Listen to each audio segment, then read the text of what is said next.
Everybody, welcome to another episode of What a Hell of a Way to Die. It's Francis, and with me once again I have Kelsey Atherton, my favorite person to bring on to discuss how much things cost in relation to an F-35. He's very good at that.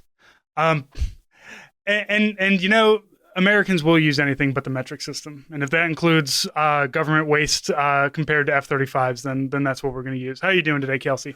I'm doing all right. How about yourself?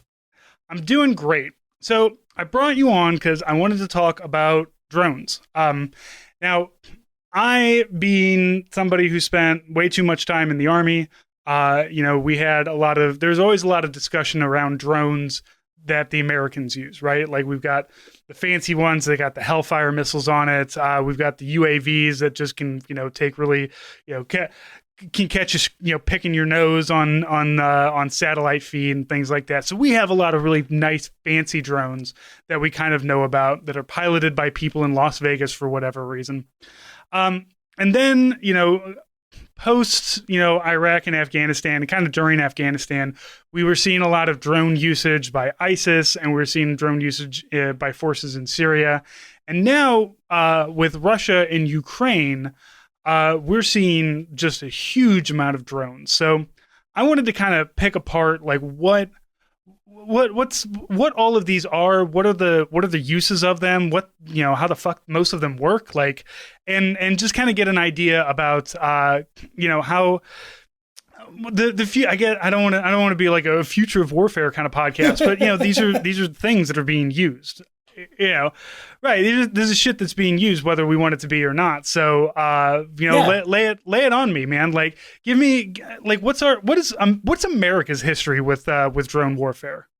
Sure. So we can technically trace drone warfare, at least drone development, back to 1918. This is, we're going to be less than 3 minutes in, and I'm going to mention the Kettering bug, which was a aerial torpedo that the U.S. experimented with in 1918. That's sort of the predecessor to cruise missiles and also to drones. But really, I'm just going super far back on that. You don't need to. The drones for a long time were like targets. That's where they get the name from. Is in World War II, we would build model planes to teach anti-aircraft gunners how to shoot things down. It's much easier to shoot down a model plane and pretend it's at the right distance than it is to shoot at live aircraft. And then there's sort of a Vietnam era drone history where we would have drones like the Firebee that would sort of fly a pre-plotted navigational route. They were using like inertial measurement. They didn't have that predates GPS, so they sort of gave it a route, the computer would execute it as best it could and would crash. And that one, those surveillance drones, they weren't even surveillance drones. Those were reconnaissance drones. They would take pictures on film. We're going to sound ancient talking about film and cameras, but that's how they did it. And then you have to like develop those photos, and then you'd figure out what it was. And it got better when you had like started being able to put like television cameras and that kind of broadcast system in drones. But really, really modern drones. And so the US had that all experience. But modern drones date back really to the 80s and 90s. Israel was one of the first countries to really sort of develop the idea of you have a remotely piloted flying scout that has useful sensors on board, including video that you can use to transmit to a remote station where people will be then making guidance decisions off of it. And the U.S. sort of took that inspiration. Israel innovated it in a few ways, but the U.S. took it, and basically that led to the development of the Predator, which is really where I think we can functionally say the U.S. modern history of drones begins and is the most iconic family of drones. And that is a big flying camera. It takes a constant crew to operate at remote stations. I believe the Predator you could fly for like 20 hours. The Reaper, which succeeded, they listed as flying for up to 24 hours. And what you're doing with those things, and they became armed very quickly. It turns out if you have a scout that can see someone very precisely, and the military commander says, "What do you want?" It's like, I would love to be able to put a missile on what I see. And so that's when it started. The Predators could carry 2 missiles. They adapted the Hellfire anti-tank missile. Turns out it works pretty well from the plane of a slow-flying fixed-wing plane. And the Reaper could carry a bunch more than that. And that's where we get it. And so the U.S. experience has been There's a little bit of drone use. The first, I think, modern drones were used against Serbia in the Kosovo War, where they were scouts for other things. They were spotters for other attacks. But in Afghanistan and then Iraq, and now in Syria and Somalia and Libya and for a while Yemen, and some other places that the U.S. just loves to operate drones, and they exist as this like really high end. Fucking love to bomb places, man. We love to do it, and we love to do it so much that we figured out this is where we get to the sword missile, which is an adaptation for how do we shoot a missile at a car and not have the car blow up hitting other cars. And like, well, what if we took out the explosive and we instead made a horrific nightmare of what if a missile functioned as a blender on human bodies? That's the minimized collateral damage device, the sword missile, the flying Jinsu. So there's a whole history of that. But what is and that's where drones came to prominence, right? Like there's a big part of like this is Obama's drone war. When Obama wrote the targeted killing memo, it was largely about how to use these things, even if it was some other weapons. That is not broadly the experience of how drones are being used by Russia or Ukraine in the Russia's invasion. Yeah. So some of the and just thinking back to modernized usage of drones, we have our military drones, things that are made specifically, and I know the Reaper and the Predators are the big ones that everybody is like, these are the big ones that everybody knows about, but like there are smaller ones. I've reported with MP companies that have one that is just basically somebody has to throw it in the air and then you flip a switch and the little motor gets it flying. Now it's not really all that big. It comes in a little case. You just kind of slap everything together with duct tape and special military duct tape for drones, not just your off the shelf shit. And you fly it and you can take pictures of stuff and then you bring it, and like if you're good you can catch it, and if not you just kind of run it into the ground and it's fine because the propeller's in the back so it can nosedive, the wings fall off, the camera's fine and everything. So not every military usage drone is a flying death machine operated by a bored 17-year-old in Las Vegas, but plenty of them are. And one of the evolutions that I've really noticed is taking just your regular off the shelf one, your Wish.com kind of drone, quadcopters or octocopters or whatever, and just being like, hey, what if we just like put a camera on here, like a GoPro camera that relays back to my computer over here, and then you fly it over there, and then when it's over, I'll hit a button and it'll just drop this like 122 artillery shell or this mortar round that we found and we set up for this, and it'll just drop a bomb. And like, there's really not a whole lot that can be done against something like that. It's just there's a tiny drone. Sometimes you might not even hear it, and then all of a sudden you're getting a single mortar on you. Now, in the grand scheme of things, when it comes to usage of something like that in an attack role, that's good for like guerrilla fighting. That's good for like, we got them. Okay, let's all fuck off because they're about to shoot the shit out of us because we dropped a bomb on them. It's not a sustained kind of artillery thing, but it is a terror tactic at this point. Like that is what those systems are being used for in that kind of way. So. But what are we sending? What are we seeing in Ukraine though? Like what's the usage of drone warfare that you've seen so far? Sure. So I'm gonna tease. We'll get to the Bayraktar in a minute. We're building up to that. One of the things I think that's sort of important to keep in mind is that the Russian invasion is the second Russian invasion of Ukraine since 2014, and for a long time, both countries were sort of fighting a lower intensity and smaller scale, but fairly continuous war over the contested and occupied separatist republics of the Donbass region, which is when Russia invaded in 2014. They stood up some governments and they put them things here. So that gives us a long window of figuring out how to do sort of drone action in a smaller theater, and sort of with. While Russian military was often fighting and directing fighting there, they were also trying to do their fighting through this weird proxy they stood up. And so they're trying to do it at a lower scale. And also in 2014, Ukraine Ukraine's military largely folded at the invasion and sort of had to be rebuilt back. And so what they were doing, both sides, is like, well, we have artillery. We have a bunch of artillery because one thing both militaries inherited from the Soviet Union is just a ton of artillery pieces.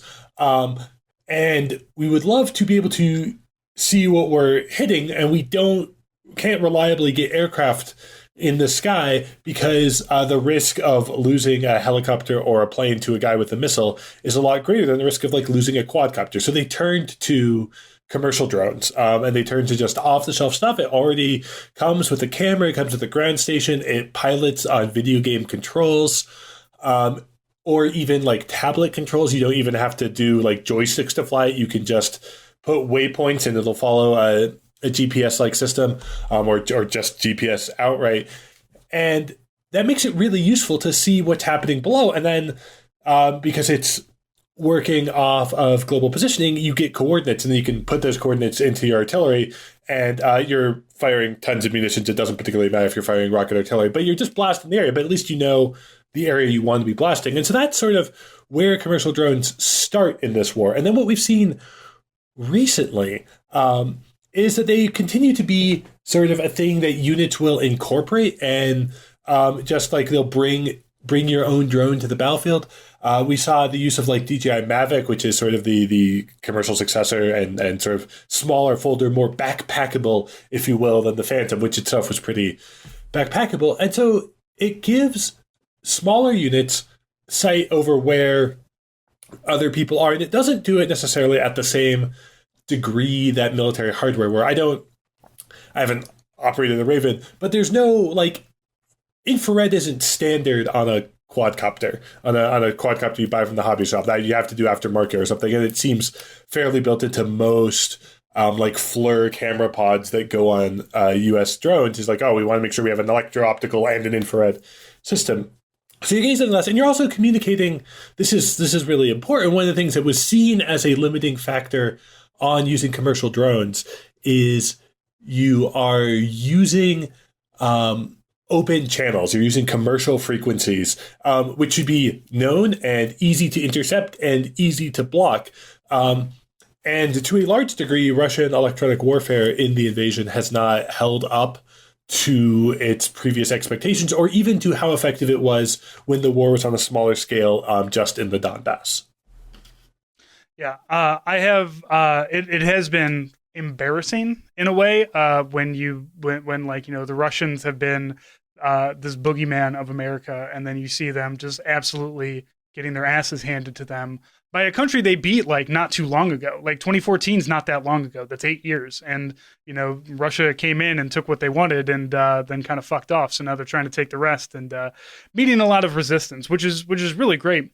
And I do wonder, like, you know, with the rise of the commercial drone being used, this is kind of like the Toyota Technical of the skies. Like, it's something that's made for commercial usage, that is being retrofitted for war. Like you said, you put an IR camera on it, you put a FLIR on it, you can do all kinds of different things that will make it so that this thing can be operated by anybody, because that's the beautiful part about a Toyota Technical, right? Anybody can drive a truck. If you know how to drive a car, you know how to drive a pickup truck, and anybody can, you know, just attach whatever they need to it and use it in a war. Now, I do notice that there has been, you know, especially with the United States Army, but, you know, going forward with other militaries as well, drones have been seen like, okay, these are obviously a threat. So now we have like these big space age guns that look like they have like electrical tines on the end of it, that are designed to zap these things out of the air. Just how effective is something like that? Is that like, you've got to be kind of a dead shot with it, and like, there it is, it's way up there, you got to hit it directly? Or is it one of those things where it's just like, if you hit the general area, you're going to disrupt some stuff? Right. So these are wacky devices. They're like sort of counter drone rifles. Drone Rifle, I think, is one of the companies. There were a bunch of them, and they like got really, really big right around like 2016, 2017, as like companies like, oh, we need to counter this threat. And that is, of course, one of the things that set that up is when ISIS started releasing videos of it dropping grenades with like like the fins from badminton shuttlecocks as the stabilizers they would attach to little grenades that they would drop from quadcopters. Like, oh, well, now we need obviously a very expensive, wacky looking antenna rifle to shoot it down. And so one thing, they could be so the rifle could be made cheaply, and they couldn't work very quickly. I got to see this was a really one of the more interesting spot field exercises I ever got to visit was in the summer of 2016. West Point did their usual training, and they incorporated a drone in it. They're using a Parrot drone, which is the other hobbyist company. If you're not doing DJI, it's usually Parrot. They had it unsecured, so that's already like not what combat would probably be like. And the drone rifle they used was an airsoft stock, an antenna, and a like $25 Raspberry Pi computer. And they were finding this is a like they say it's an urban training, which means it's 6 cinder block houses in a field, in a forest.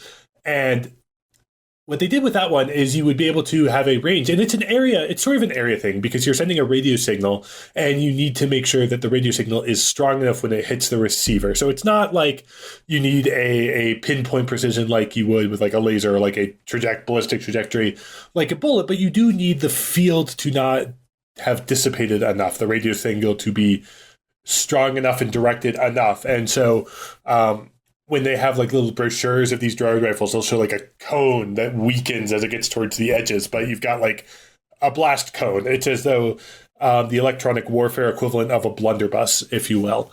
And the other thing that is a really, really limiting factor, and this was like in the exercise, it was fine because everything was close, but in the real world and in combat, they maybe have a kilometer of range, maybe 2. You're not hitting things that are far. So if you can hear it, which drones are loud, but they're also very small, and it doesn't take much elevation for their very loud engines to sort of be buffeted by the air and completely silent. And they're small, so like if you're looking at like you can't necessarily see them. Well, you know, the general sounds of war and whatnot. Right. War is also very loud and full of information. So you're not going to necessarily see the quadcopter that's like 500 feet up ahead of you, which would be within range, but you have to like identify that. So there's a big limit on you have to detect it, and then you have to have the thing ready and charged, and you have to be able to point it at the right thing. It's possible. There's been a lot of reports of them being fielded, and I haven't particularly seen reports of them being super effective. What they mainly do is that they stop soldiers from just shooting them with bullets, which at the very least prevents accidentally hailing bullets down on people nearby that the drone is also watching. That's sort of one thing to do. And so counter drone is a big problem. You will occasionally get reports of like, oh, a Saudi refinery was targeted by rockets or drones launched by the Houthis, and they fired a Patriot missile to take it down. The Patriot missiles are built to take out planes and also cruise missiles, and then can technically be targeted at smaller things. But every time you're seeing that, it's a huge asymmetric imbalance in favor of the people not firing a Patriot. And when you're talking about quadcopters, right, you might be using shooting a Patriot missile, right? And it's wild, but there's not really existing defenses like it. And I've long expected we'll see something like flak to return, but no one seems to be doing it because, again, the falling shrapnel problem. What we do have instead is we get very, very wacky high-end ideas, like the Office of Naval Research a week or 2 ago announced a successful test of a laser weapon against a target drone for ship-mounted stuff, with the idea being it's expensive to build a laser, but once you have it, it just takes electricity to power, and then you can shoot it down. Close-in weapon systems, or like the phalanx, or phalanx on ships, CRAM on land, can also do this to some degree, but it's tricky, and drones are cheap. Quadcopters are a few $100s, and even like octocopters or like fixed wing drones, they're low thousands if you're getting high end commercial, and even if you're doing military specification, and if you're not being run through the most expensive procurement process in the world, can also be fairly cheap, and cheap enough that you have a few, they will survive whatever fire is launched at them, and then all the ammo expended on them isn't being put onto things that can actually hit them.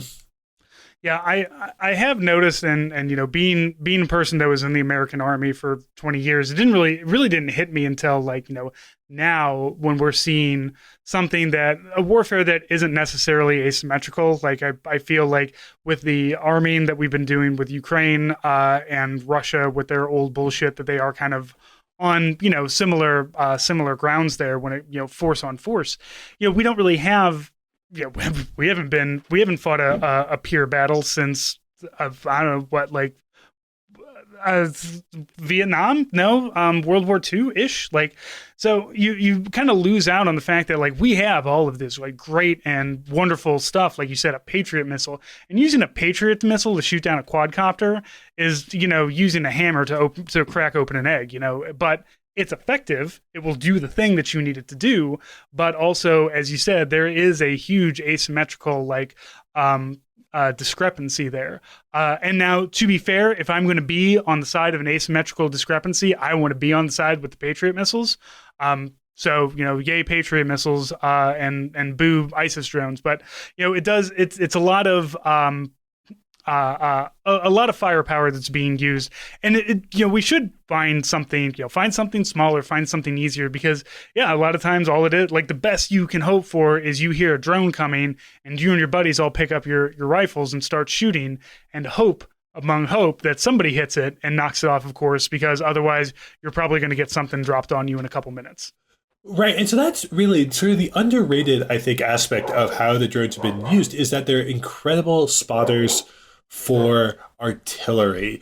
That if the drone is lost, it's a very minor loss, and if you can get good coordinates, you can find where the people are. One of the reasons, also, I think, for adopting, like, the drone rifle or the radio jammers back, kind of things, is that they don't have a muzzle flare to give you away when you start shooting at them, because a muzzle flare will show up really clearly on camera, especially if you're trying to do something at night, and that will make it much easier. Like, oh yeah, they're definitely in the trench we thought they were in. All of this, of course, requires that you're, like, training and practicing and building doctrine around how to use these things. But one of the common drones we've seen Russia use is, like, the Orlan 10, which is basically it's slightly larger than Raven sized, and it got a lot of, like, oh well, they're only using like a bottle cap from a water bottle to hold the fuel thing, and, like, yeah, the thing exists because it's cheap enough to spot and get shot down. It's not. It's no premium weapon here, but you're using it to coordinate artillery, and that's a big way it happens. And that's the sort of underrated thing about what drones mean in conventional war, is that they enhance the power of artillery, and also, and normally the ways you counter artillery is you either have very effective armor advances or you have airstrikes. And an environment like Ukraine has seen both air forces of Ukraine and Russia have been very limited in how much they can actually fight from the sky, because the anti-plane missiles are still very good. And provided they're not being wasted on drones, they're very useful against aircraft and keeping aircraft from attacking artillery positions, which is a weird sort of, this is what modern warfare looks like. If you added drones to existing Soviet artillery complexes, we're seeing a lot of that. It's 80% of the way to what the war is happening there. And then the other 20% is you get things like the Bayraktar, which I think is probably time to bring up. And this is a Turkish-made medium altitude drone that it can also carry missiles. It's shorter range and shorter endurance than a Reaper, but what it is really useful for is it's sort of useful for battlefield surveillance, and it can do the attacks itself. And that's its immediate battlefield utility. It's better to see. It can communicate well. You can share the information from it with other units to coordinate. Say you have a stuck armor column and you're trying to ambush it. Great tool to have for that. It can do attacks itself, and it can coordinate other attacks very well. But the other thing it does, and this is sort of the most underrated part of the drone story in this war, is that the Bayraktar can film its own successes, or rather the people using it film their successes with it. But it's filming. It records and makes, and then it's in a format that you can then be shared and see on social media. Here is the drone that did the airstrike. And Ukraine isn't the first time we saw this. It was a big part of the Nagorno-Karabakh war between Armenia and Azerbaijan. Bayraktar's Turkish made and really factored heavily, but they also sort of convinced people that drones were more ubiquitous than they were, because if the way you're watching a war, like I am, like you are, is we're on social media, we're seeing what gets filtered out by people in theater, then drone footage is going to be an outsized part of that. And it's a very different approach to the US, which would classify all things and then very slowly release it, or only release it in inquiries. And what happens here is there's sort of some active publishing of this video to say, this is what we're doing, here's how effective our drone is. And within days of the war, there's a folk song, a Ukrainian recorded folk song about the Bayraktar, which is frustratingly catchy. And I've now seen like Bayraktar, like plushy stuffed animal things. Oh God, I saw that, man. Like and plushy cruise missiles, which is like one of those things that like part of me is just like, haha, that's very funny, but also like I have a 6-year-old daughter, and it's just like, ooh, that's a rough thing to start. Like, hey, who wants a plushy Hellfire? And like, yes, but also that's a frightening thing.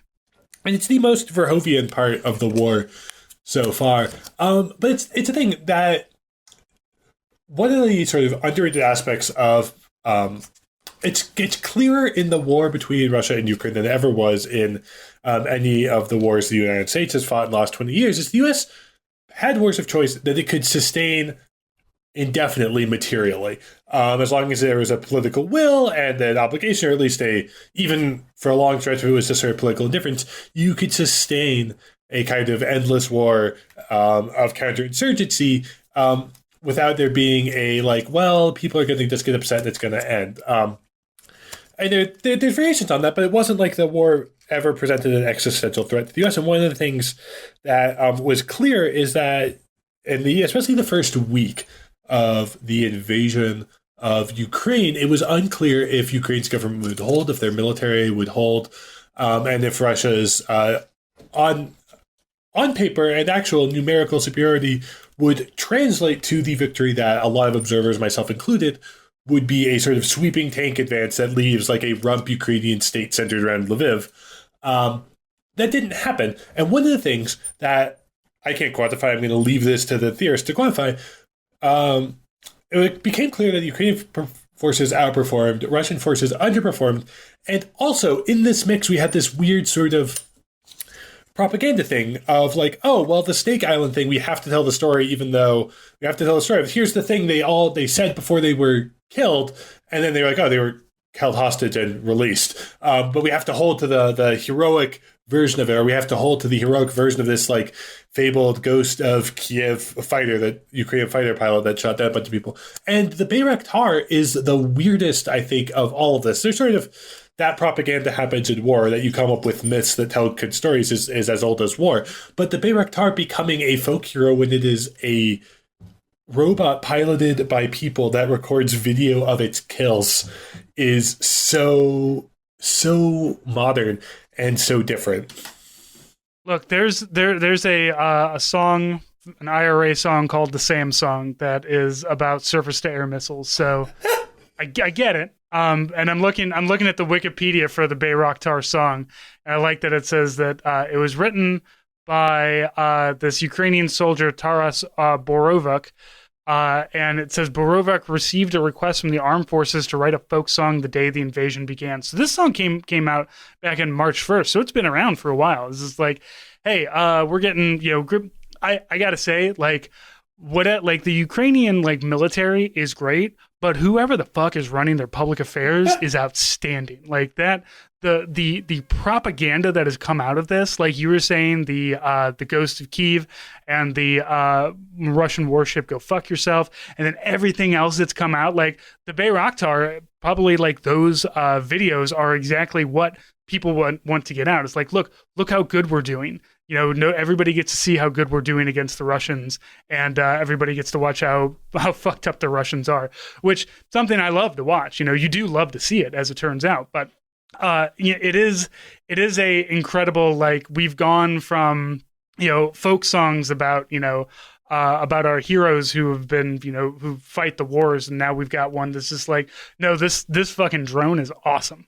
look how cool this drone is. We're going to insult the Russian army, the invasion, and we're going to sing about a goddamn airplane. So, and like you said, it's catchy. And it works. All of this stuff works. I was taken in by the Russian warship, go fuck yourself kind of thing. And, it is still like, yeah, I mean, I would, tell the Russians to go fuck themselves too, and then you get captured and released. It's like, it doesn't come across as, had that been what it was in the beginning, that would have been fine, but it does kind of take away from it with the, they're dead, but now they're not. But they still get a stamp, so that's cool for them. I'm never going to be in a stamp, so what do I got going for me? So Kelsey, tell me about some of the stuff that we've been sending. What is the Switchblade drone? Because that's one that keeps getting thrown around. A lot of new drones are being used, it seems. And shout out to the Ukrainian army for being able to field test all of our new shit for us. Yeah, so I can't tell you anything about the Ghost Phoenix drone, which is the brand new one, other than sure, if you're gonna invent a drone, that's the cool.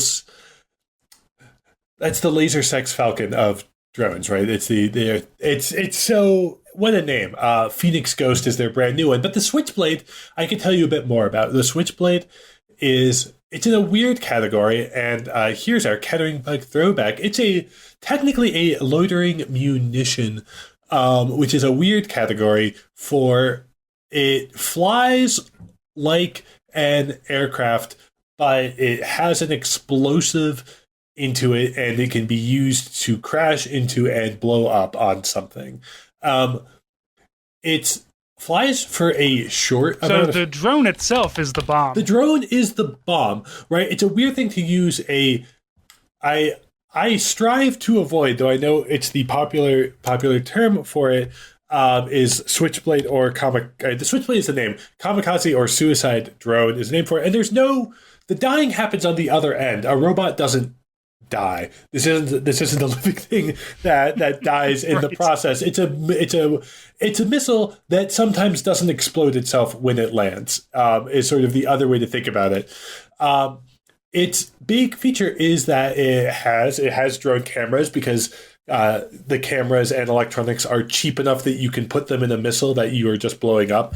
This is sort of a follow-on of how the precision-guided munitions revolution of the 70s and 80s gave us Silicon Valley, and then in turn gave us even smaller and cheaper precision-guided munitions. But you can call it off. That's the big thing. You can say the human operating it, it will fly a plotted path, and I think it can also still be steered the whole time. I think it could be remote or fly to a target. And if you see this vehicle that I thought was a T-72 is in fact a school bus, and you catch it in time, you can send it a signal. If the signal gets there, which it should, it will swerve away and not hit it. That's the loiter in it. The category dates back to an Israeli anti-surface-to-air missile weapon, which is like a big flying drone that would scan for surface-to-air missile sites and their radar, and it would crash into them and blow it up. And that's the big thing. And so that's where we get loitering munition for, it's kind of like a missile, but it's kind of like a drone. Switchblade does not fly for a long time. It's a pretty short flight. You take it, you can unpack it in 2 minutes. It'll fly for about 15 minutes. It might go 10 kilometers or so. And it has 6 pounds of explosive. I mean, is that a lot? Is that a big boom? What's that take? Can that take out a tank, I guess? Right. I mean, it can take out one of the things that it does. So this is sort of the Javelin just does this, which is just a missile. We don't have to do anything fancy about the Javelin. It's just a missile. But what the Javelin does is it gets close to a tank, and then it goes up and then down, so it hits the tank from the top. And so does the NLAW, which is another light anti-tank missile.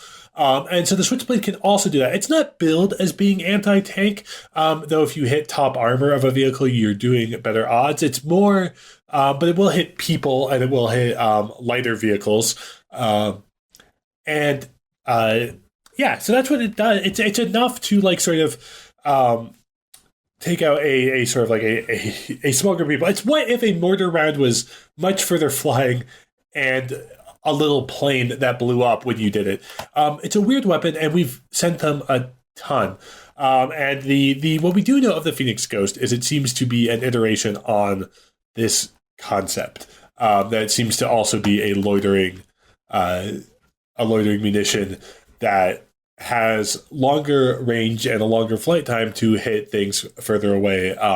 But still, by the same principle, it's also one of the things that happens is that these are sort of interconnected to other sort of custom military drones, is that they will share targeting information. So if you have a Puma drone flying overhead, it can send targeting information to guide the Switchblade, though the Switchblade doesn't need it, but that can certainly help it hit more accurately. Yeah. So, very glad, I guess, that we've got. I mean, I suppose that this makes sense. Like with a regular drone, like a Reaper or a Predator, you got to take it off, you got to fly it, you got to land it, you got to know what you're doing. But like, if all you got to do is just like, all right, we're gonna hit a button, and it's gonna launch. You're gonna hit a button, and you're gonna turn on, and you're gonna guide this thing, and you're gonna tell us what's going on. And if necessary, you're gonna say, hey, that thing right there, that's a target, and then you're gonna hover it over there and push a button. Like we're really making this into a very like push button kind of war. But that's how you make it. I guess that's how you make it easier for your conscripts to go and kill a bunch of people. Is just like, look, man, just point it in that general direction and hit the button, and everybody dies, and you're fine. But this, these drones, like now the idea of something that just like, no, just slam it into the ground, man, it's fine. We've got like 1 billion of these things. It seems like it's a horror. Like the horrors of war, obviously are many. But when it comes to a war machine of some kind that is being made to be easier to use, it seems like drones are coming to that. Like drones were something that required very special abilities to do. You had to be able to fly something by remote, like take it off, land it, do all of these, all of these things, all of these checks and checking the cameras and everything. And now you can just say like, look, we're just going to put something up there. It's going to fly around for a bit. And if we find a target that comes inside of its area of operation, we're going to hit the button and it's going to slam into it. And, it's certainly making things easier. That's going to make things easier for Ukrainians rather than having to, necessarily coordinate an artillery barrage. You can just say, "Hey, there's a tank column coming through. Throw up 10 of the Switchblades and have them all pick a target and start hitting these tanks, hitting these things." So again, horrors of war and all are being what they are, but this seems like a much easier way to do a horror of war. And if it's against Russians invading your country, I don't really have a whole lot of sympathy for you. So, and one of the things I think that's sort of worth keeping in mind is like there's some of this technology is very old, like radio control is very old, target drones. There's some of this stuff that could have happened, but what really makes this work is how much of the flying and the choices being made by a vehicle can be fully automated away, right? You can remotely pilot things, but also you can have a tablet up and you're like, I want you to fly here, and you just put a point and it will fly towards it like you're clicking on an RTS. Or like you're just like grabbing your dudes in StarCraft and you're routing them around the map and sending them on the path. There's so much of this is shifting the choice of what you hit to the remains by and large to the person firing the thing, but the how it gets there, you don't have to have someone holding a joystick steady. It's automatically adjusting in accordance with how it's getting the global positioning information. It's staying in level flight. It is navigating around any obstacles, or it's flying high enough that there's hardly anything in the way, but not so high that it's useless or blown off course. It's really a lot of automated process, and the person just picks the thing and it goes for it. And that's a huge change in how you can make this work. And it also sort of makes this kind of low sky a threat when neither country feels comfortable using their existing air forces. You have this area where drones can sort of do most of the work. They can get 90% of the way there, maybe 60%, but that's plenty. You get your artillery spotters, you get the information you need to coordinate your ambush or do your retreat.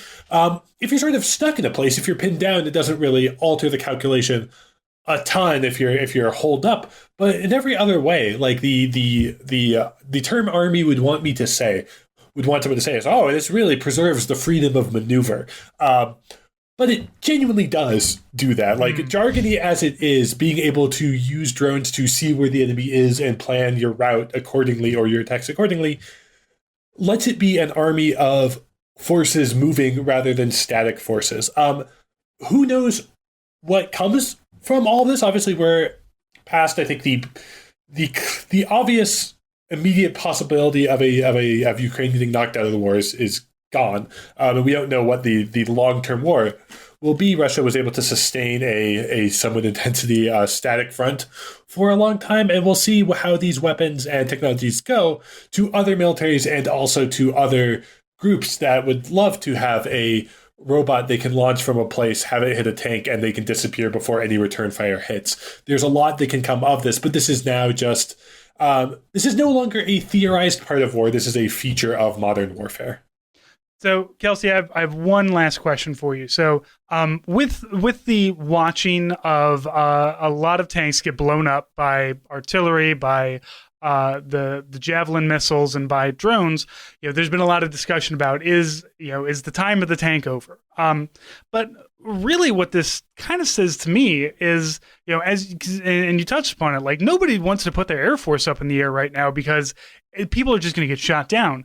Su-35s are expensive. Fucking F-22s are expensive. All these things are expensive. It takes a lot of time and effort and training to get somebody to be good at one of these things, to fly it, to be able to get the information that you need, to be able to attack targets and things like this. So, like, I feel like the question about are tanks obsolete is out the door, because, like, when it comes to, like, are tanks obsolete, like, fighting against us? Yeah, maybe. But are tanks obsolete fighting against Libya? No, absolutely not. You will absolutely be able to win a war against, like, some smaller places that don't have the runaway military budget that we do. But does this come down to, is the fucking jet plane obsolete now? Like, we've got drones. They you said do most of what we need.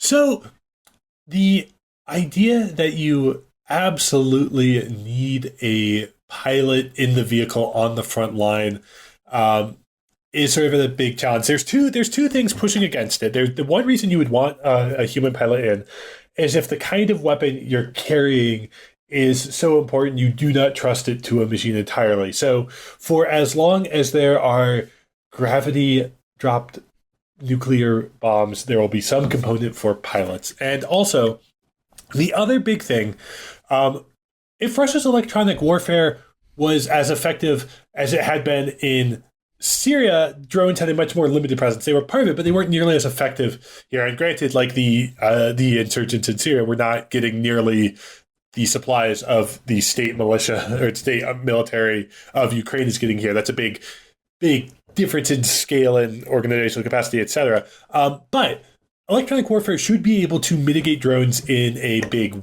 way. It should be able to break the comm links between the people controlling them and the people following them. And then if those comm links get broken, you have to then turn, are we going to trust the machine to operate fully autonomously? At which point, basically, drones all sort of operate like missiles that sometimes get reused. Or are we going to try a different approach? And piloted aircraft are one way to operate in severe electronic warfare, though limited. So we'll see it. But the approach the Air Force is putting out there, which is going to matter in terms of they shape the budget, at least, of everything, and that'll trickle down, is they see pilots, and particularly F-35 pilots, because that's the plane the Air Force has ordered for the next forever, as sort of a second line behind or alongside remotely directed planes. Like, you'll have a $1 million drone flying alongside your $80 million F-35, and you'll have a bunch of those drones, and those drones will go first into all the defenses, and they'll be carrying weapons, so you'll still have to take the missile. You'll still have to shoot down the thing, because otherwise you'll get blown up by that, and that'll make it harder to hit the plane behind it, because you'll be depleting stocks trying to shoot down other drones.